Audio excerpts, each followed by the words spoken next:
Hello and welcome to the Savera Morning Bulletin with me, Deepnan Purewal. Rockwell Automation has successfully partners with NKP Pharma to implement an advanced visualization solution that enhances regulatory compliance and data accessibility in pharmaceutical manufacturing. A plea has been filed in the Supreme Court seeking to impose President's rule in the state of West Bengal in the wake of the recent violence following the enactment of the Waqf Amendment Bill. During a visit to the Kham Kotak Tibetan settlement in Setaun, Sekyong Penpa Sering warned of China's continued efforts to erase Tibetan identity and urged stronger Tibetan language education for children in exile, while also highlighting a new digital archive project to preserve sacred texts. Prime Minister Narendra Modi's upcoming visit to Saudi Arabia is being viewed as a major milestone in strengthening India's engagement with not only the kingdom but the entire Gulf and the Islamic world. India must engage with both the US and China, and it should not throw itself into any binary amid the trade wars between economic giants, Ajay Srivastav, who's founder of Global Trade Research Initiative, said in a note. Madhya Pradesh Minister Vishwas Sarang takes a jibe at the Lok Sabha leader of opposition and Congress leader Rahul Gandhi over his remarks on Election Commission of India in Boston, US, asking when the letter would mature. The Congress Party will hold a series of press conferences across 57 cities from April 21st to April 27th in protest against the Enforcement Directorate's charge sheet against top party leaders Sonia Gandhi and Rahul Gandhi in the National Herald case. The police have filed a case against Dr. Rajesh Mishra and another individual for allegedly assaulting and dragging a 77-year-old man at Chhatarpur District Hospital. The death toll from fresh US airstrikes on a crowded market in Yemen's capital Sana'a rises to 12, with at least 30 others wounded. Pope Francis, the first Latin American leader of the Roman Catholic Church, died at the age of 88. Francis, who's originally from Argentina and the first pope from the Americas, Francis was released from the hospital on March 23rd after 5 weeks of treatment for pneumonia. Former Chief Minister Atashi said that at this time after the demolition, BJP has a majority in the MCT. We do not do the politics of destruction. That is why we are not contesting the elections this time. An uncontrolled XUV car crushed a 3-year-old child near Kishanpura in Jalandhar, Punjab, killing him on the spot. Cremation rituals of a deceased former Karnataka DGP Om Prakash will take place in Wilson Garden as per officials. The body of the officer was handed over to his son for the final rituals. In response to the cloudburst and intense rainfall that struck the Ramban district, the Indian Army launches swift and coordinated relief and restoration operations to assist the affected civilians and restore connectivity along the National Highway 44. Lok Sabha Leader of Opposition Rahul Gandhi writes to Telangana Chief Minister A. Revant Reddy and Himachal Pradesh Chief Minister Sukhwinder Singh Sukhu, urging the state governments to enact the Rohit Vemula Act to ensure that no one faces caste-based discrimination in the education system. Union Home Minister Amit Shah lauds security forces for neutralizing 8 Naxals in Jharkhand's Bokaro and says that the march to eliminate Naxalism continues unabated. PM Modi releases e-coffee table books, presents awards on excellence in public administration. Union Minister and West Bengal BJP President Sukanta Majumdar visits the violence-affected areas and meets with the victims affected by the Waqf Act protests. Rahul Pandey takes oath as the new State Chief Information Commissioner of Maharashtra in a formal ceremony held at Raj Bhavan in Mumbai. The oath of office was administered by Maharashtra Governor C.P. Radhakrishnan. 2 persons died and 5 others were injured in an incident of indiscriminate firing at a wedding ceremony in Ara, Bihar. A plea has been filed in the Supreme Court seeking to impose President's rule in the state of West Bengal in the wake of the recent violence following the enactment of the Waqf Amendment Bill. Astronomers have detected the most promising signs yet of a possible biosignature outside the solar system. Research from NASA's Curiosity rover has found evidence of a carbon cycle on ancient Mars, bringing scientists closer to an answer on whether the red planet was ever capable of supporting life. China is now stepping up its game in the Yellow Sea by constructing a massive steel ridge.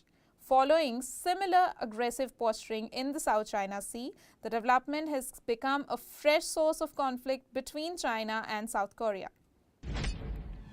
China's intensifying pressure on Taiwan and its broader aims in the Indo-Pacific require a more explicit response from the United States, former U.S. Indo-Pacific Command Chief Admiral Harry Harris has said. Amid rising tensions in the Taiwan Strait, U.S. Representative Sate Moulton has reaffirmed Washington's commitment to bolstering Taiwan's defense capabilities against potential aggression from China. A large group of lawyers from the Himachal Pradesh High Court staged a protest in Shimla, demanding immediate action against a police constable accused of assaulting a local lawyer. The Joint Parliamentary Committee, or JPC, on One Nation, One Election will hold a meeting on April 22nd from 10 a.m. to 5 p.m. Prime Minister Narendra Modi is set to visit Saudi Arabia from April 22nd to April 23rd at the invitation of the Crown Prince and Prime Minister of the Kingdom of Saudi Arabia, Mohammed bin Salman. Now, this will be PM Modi's third visit to the country, following earlier visits in 2016 and then in 2019. Former Jammu and Kashmir Chief Minister and President of the ruling National Conference, Dr. Farooq Abdullah, seeks relocation and rehabilitation of the families affected by the flash floods in the Ramban district. Tragedy struck in the Naurangia area of Kushinagar district when a speeding car crashed into a tree, leaving 6 people dead and 2 others critically injured. Marking a powerful comeback, Rani Mukherjee is set to reprise her iconic role as Shivani Shivaji Roy in the much-awaited Mardani 3. The makers have officially announced that the film will hit theatres on February 27, 2026, just days ahead of the Holi festival. Former DGP Om Prakash's wife admitted to throwing chili powder at the officer's face before stabbing him to death.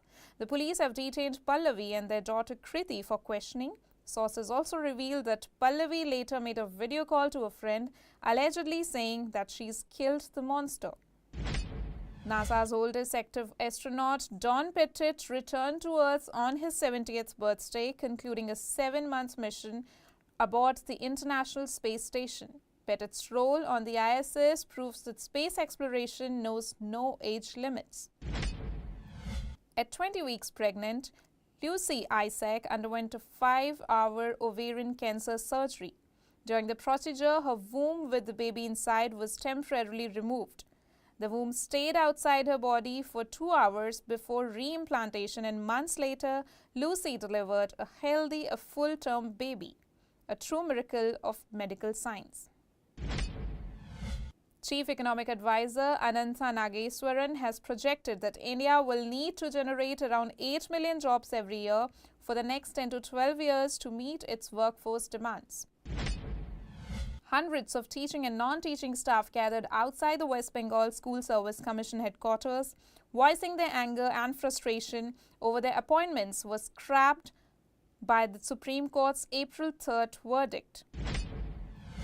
Air Force Wing Commander Bose and his wife, Squadron Leader Madhumita, were assaulted right on the streets of Bangalore. What's even more disturbing is the bystanders' response, because not only did the passerbys ignore the commander's calls for help, but many even sided with the attacker, only escalating the tension further.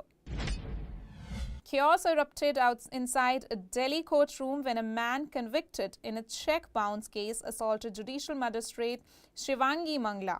He threw an object at her and threatened, "Let's see how you make it home alive." Bihar Governor Arif Mohammad Khan condemns the Murshidabad violence, warning that the Quran punishes those who divide people. His statement came after protests against the Waqf Amendment Act turned violent. Pope Francis, in his Easter message, called for peace in Ukraine across the world. He prayed for earthquake victims in Myanmar and those suffering violence in Congo, Sudan and South Sudan. India's startup space is under fire with rising tax probes and compliance heat.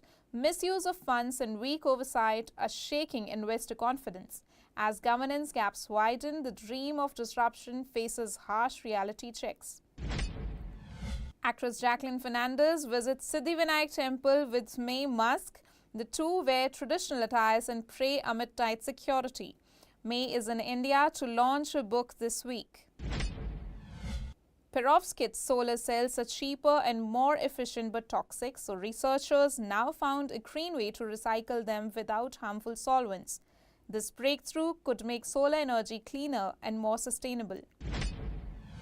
A Wakola resident was slapped with a 2.83 crore GST demand. Fraudsters allegedly used forged documents to open an account in his name. Police have registered a case and are probing the 13.77 crore scam.